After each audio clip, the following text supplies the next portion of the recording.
Welcome to a Rusty Rails Rail Fanning Adventure.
On May 1st and 2nd, we made a trip to the North Carolina Transportation Museum, and we rode the train.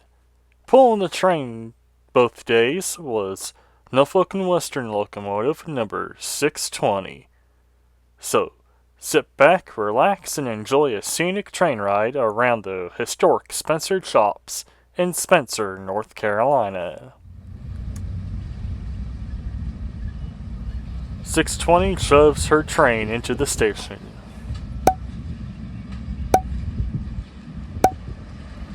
If you've liked what you've seen so far, please give the video a like, leave a comment down below, subscribe to the channel, and ring the notification bell to be notified about future uploads. Also, join our Discord. Link is down in the description down below, and channel memberships are now active. You can join by the join button or the link in the description down below. And we hope to see you with the Rusty crew real soon.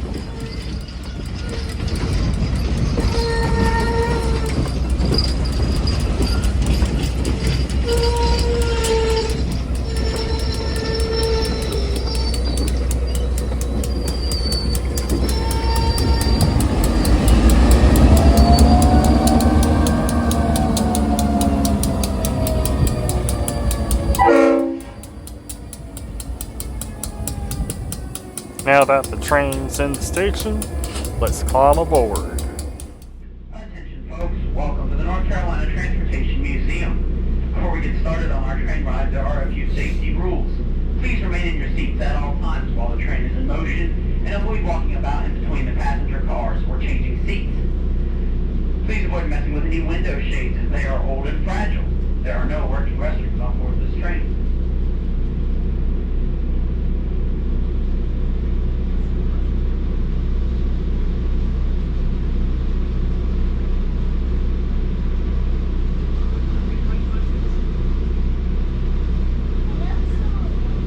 All aboard! We are about to depart Harbor Junction, the building on your left. The building was built in 1898 and is very similar to passenger stations in small towns across the country through most of the 20th century. Railroad stations were centers of commerce, handling passengers, mail, and railway express agency freight, which is today UPS or FedEx. Our train today is similar to those of the 1950s. Right before the train moves, you'll hear the engineer blow the horn. Two long blasts like this mean the train will move forward, and three short blasts like this mean the train will back up. Train crews use the horn as well as hand signals, lantern signals, and radios to communicate with each other. As we shove north, the tracks out the right side of the train belong to Norfolk Southern and are part of the route between Washington, D.C. and Atlanta, Georgia. In fact, we are exactly halfway between the two cities, 300 miles each way. That is why Spencer Shops are located in this precise location. Amtrak trains also run on these tracks and include the Piedmont, Carolinian, and the Crescent, which run as far north as New York City and as far south as New Orleans. The first tracks were laid here in 1850 by the North Carolina Railroad.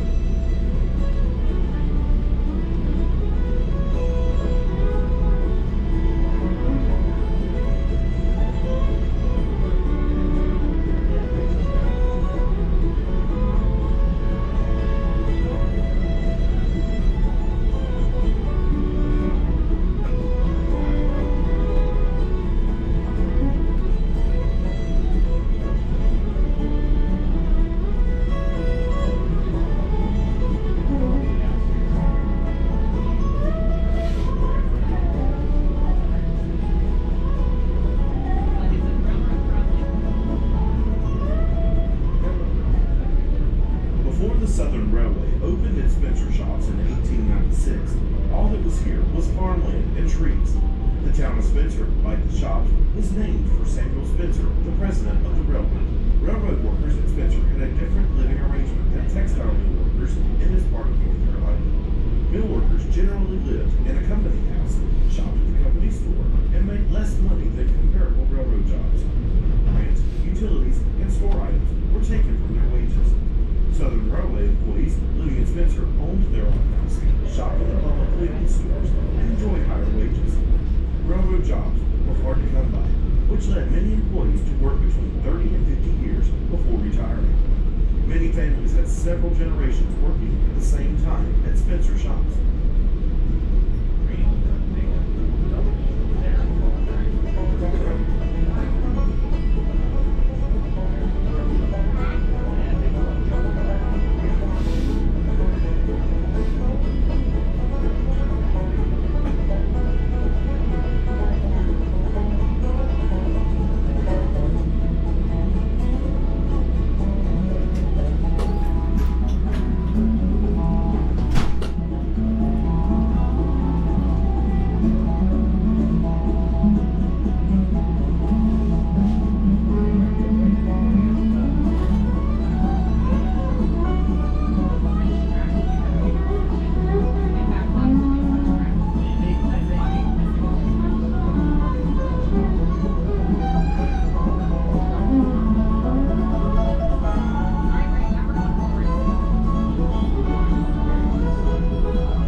Trip, you may notice the two big silver tanks with the letters SR painted on them out the right side of the train.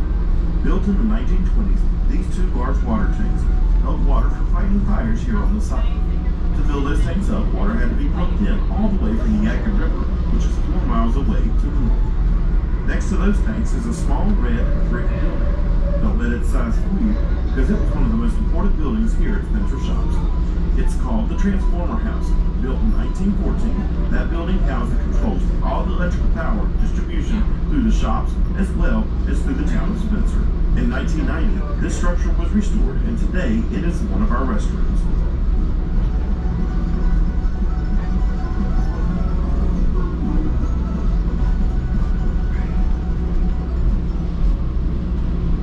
Coming up on the right side of our train, you will see a medium-sized red brick building that's called the Master Mechanic's Office. Built in 1911, the Master Mechanic's Office held the offices of the Master Mechanic, the payroll clerk, office clerks, and the officials of the Danville Division of the Southern Railway. Today, it houses our administrative offices and the gift shop, which we call the gift station.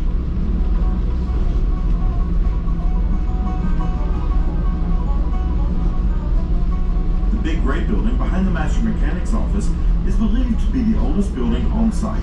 It is called Warehouse Number 3. Built in 1896, it housed the Master Mechanic's Office until it moved to the MMO in 1911. From that day to this, it has continued to function as a storage facility as well as an area for special events. The last building in this line is the metal building that has all the windows in it. It is called the Flue Shop. Built in 1924, it was used to store and repair the flues of a steam engine. A flue is a tube that allows heat and smoke from the firebox to travel through the boiler, thus heating the water to make the steam to turn the locomotive's wheels.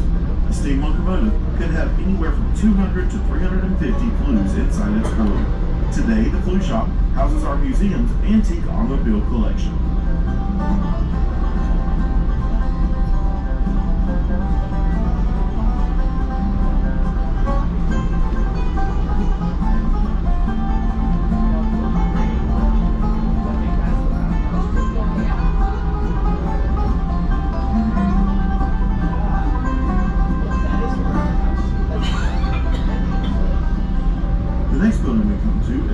straightforward red brick building, which will be directly on the right side of our train.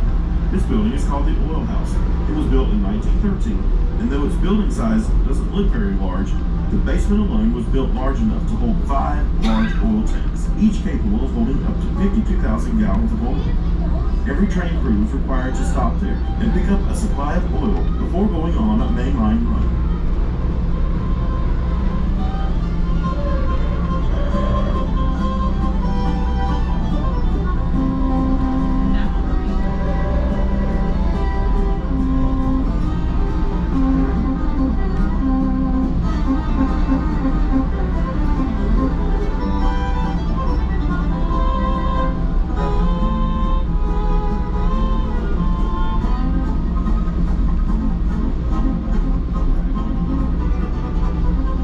As we pass our fence line, we are now off the museum property and are now passing through the Spencer Freight Yard used by Norfolk Southern. There were once many more tracks here, including a 15-track classification yard and smaller yards for stock pens and less than carload freight.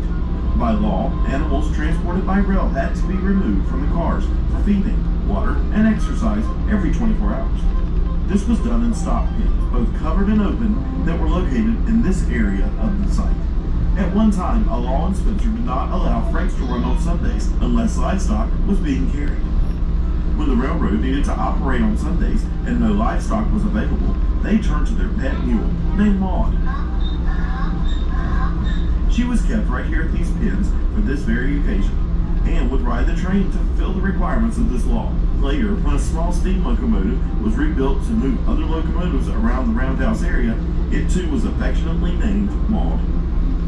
Past the stock pens were the transfer sheds, where freight shipments too small to fill an entire rail car were transferred between cars, carrying shipments to many destinations. These included dry and canned goods on their way to shops, farmers' orders for tools and seeds, and large catalog orders, including entire homes. Up to 350 freight cars moved through this facility every day. Both the stock pens and transfer sheds were torn down in the 1960s.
See out the right side of the train, the Spencer Freight Yard is still in current use.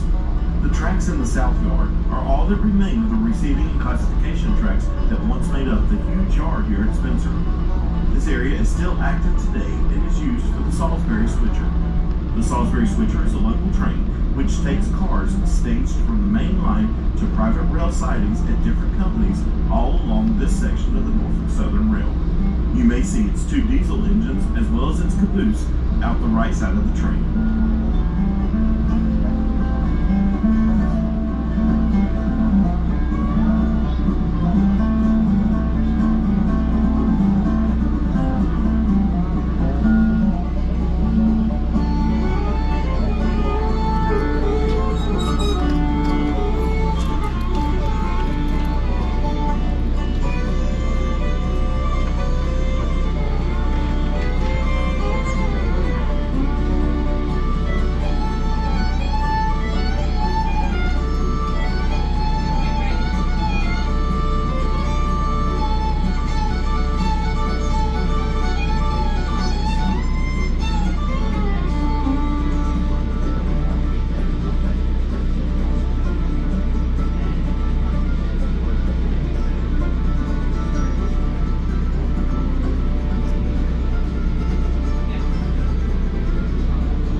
too was built in 1913. The sand house was used to dry screen and store the sand used on locomotives. Today, sand is still used for traction in wet or icy conditions when traveling up a steep grade or even when pulling a heavy load from a complete standstill. Today, our sand house is not in use but still stands here in the south of the yard. When a freight train arrived in Spencer, the locomotive would be cleaned, serviced, and inspected. Workers washed the locomotive with a mix of steam and a cleaning solvent, refilled the water, coal, and sand, and thoroughly inspected the entire locomotive. Any defects would be noted on a card, and the locomotive would either be put on the ready tracks to return to service or moved inside for repairs. The roundhouse was used for the majority of repairs, while the back shop was for overhauls and major work taking more than 3 days to complete.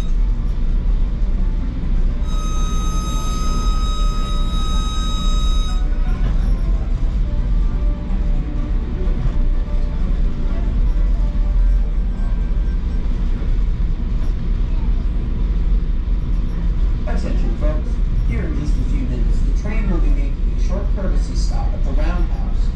You will have the option of getting off the train to visit our exhibits in the roundhouse and the back shop if you wish. You'll find an operational turntable as well as a variety of transportation-related exhibits. The train will not stay at this location. However, you can walk back to the parking lot, which is about a 10-minute walk through our museum buildings.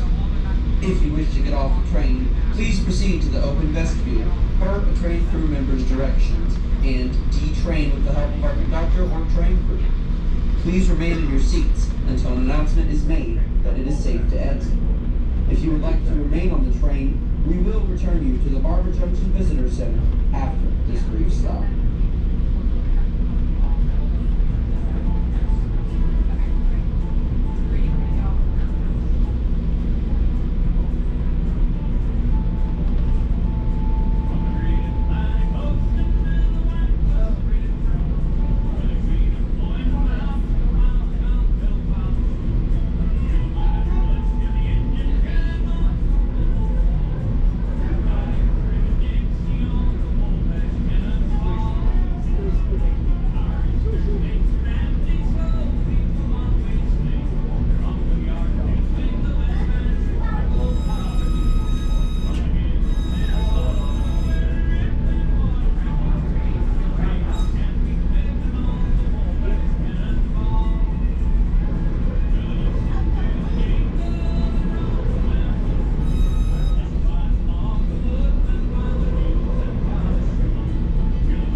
Thanks for watching. I hope you liked what you saw. If you did, please give the video a like, leave a comment down below, subscribe to the channel, and ring the notification bell to be notified about future uploads. Also, join our Discord. Link is down in the description down below, and channel memberships are now active. You can join by the join button or the link in the description down below. And we hope to see you along the rusty rails really soon.